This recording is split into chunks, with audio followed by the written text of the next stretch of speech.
kepada terdakwa dengan pidana penjara selama 15 tahun dan denda sebesar 1 miliar rupiah dengan ketentuan apabila denda tersebut tidak dibayar akan diganti dengan pidana kurungan selama 6 bulan. 5. Menjatuhkan pidana tambahan berupa pembayaran uang pengganti kepada terdakwa sebesar 2.234.248.248.234 rupiah dan membayar kerugian perekonomian negara sebesar 39.177.520.000 rupiah. Jika terpidana tidak membayar uang pengganti paling lama dalam 1 bulan sesudah putusan memperoleh kekuatan hukum tetap, maka harta bendanya dapat disita oleh jaksa dan dilelang untuk menutupi uang pengganti. Kemudian dalam hal terpidana tidak mempunyai harta yang mencukupi untuk membayar uang pengganti tersebut, maka dipidana dengan pidana penjara selama 5 tahun. 6. Menetapkan masa penangkapan dan penahanan terdakwa dikurangkan seluruhnya dari pidana yang dijatuhkan.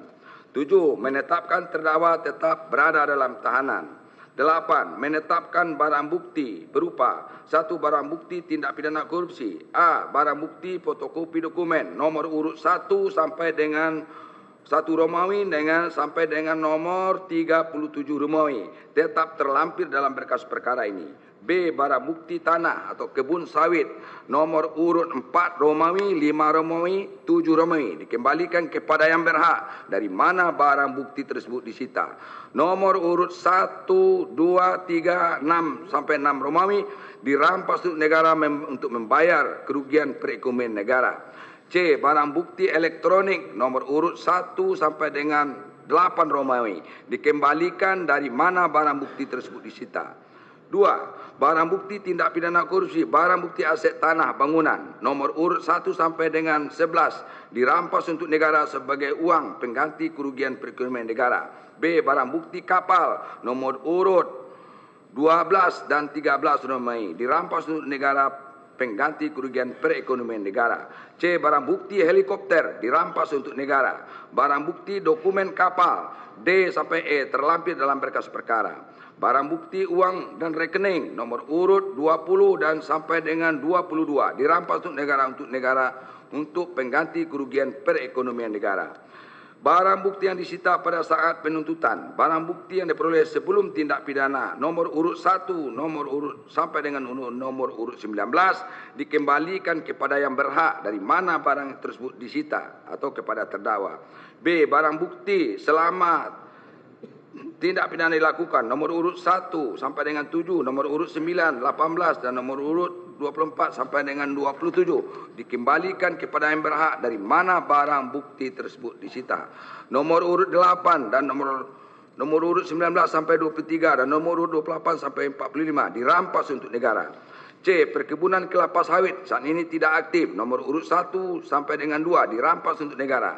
D. Barang bukti kapal terdakwa dari PT Deli Muda Nusantara nomor urut 2, 4, 5 dan 7 dikembalikan kepada yang berhak dari mana barang bukti itu disita. Nomor urut 1, 6 dan 8 sampai dengan 27 dirampas untuk negara pengganti kerugian perekonomian negara. E. Kendaraan bermotor atas nama istri, anak dan menantu nomor urut 1 sampai 7 karena atas nama orang lain dikembalikan kepada yang berhak dari mana barang itu disita.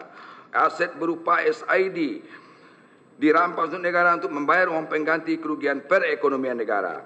G. Aset atas nama terdakwa di Singapura dan Australia nomor urut 1 sampai 7 dirampas untuk negara diperhitungkan untuk pembiayaan uang pengganti perekonomian negara. 9. Membebankan terdakwa untuk membayar biaya perkara sebesar Rp5.000. Demikianlah diputuskan dalam rapat permusyawaratan Majelis Hakim Pengadilan Tindak Pidana Korupsi pada Pengadilan Negeri Kelas 1A Khusus Jakarta Pusat pada hari Kamis tanggal 16 Februari 2023 oleh kami Fahzal Henry SHMH sebagai Hakim Ketua Majelis, Dr. Anda Susanti Arsi Wibawani SHMH sebagai Hakim Anggota dan Sukartono SHMH Hakim ad hoc sebagai Hakim Anggota dibantu oleh Fahri Bani Hamid SHMH sebagai panitera pengganti dihadiri oleh penuntut umum pada Kejaksaan Agung Republik Indonesia serta dihadiri di hadapan terdakwa dengan didampingi oleh tim penasihat hukumnya. Silakan duduk.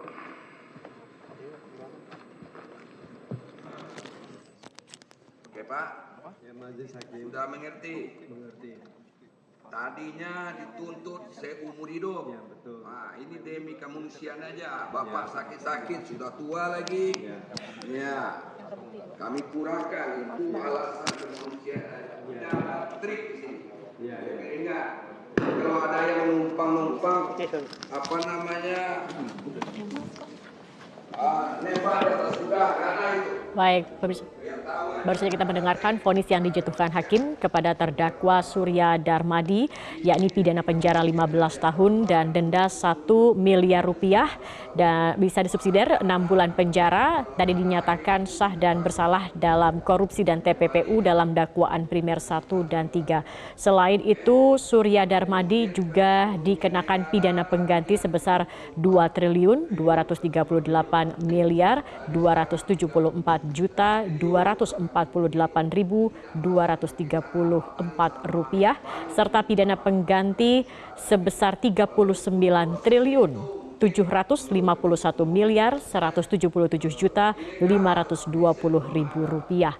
Vonis yang dijatuhkan hakim ini lebih ringan daripada tuntutan jaksa penuntut umum, di mana dalam sidang tuntutan Surya Darmadi dituntut penjara seumur hidup dan denda 1 miliar rupiah dan diwajibkan membayar uang pengganti sebesar 78,8 triliun rupiah.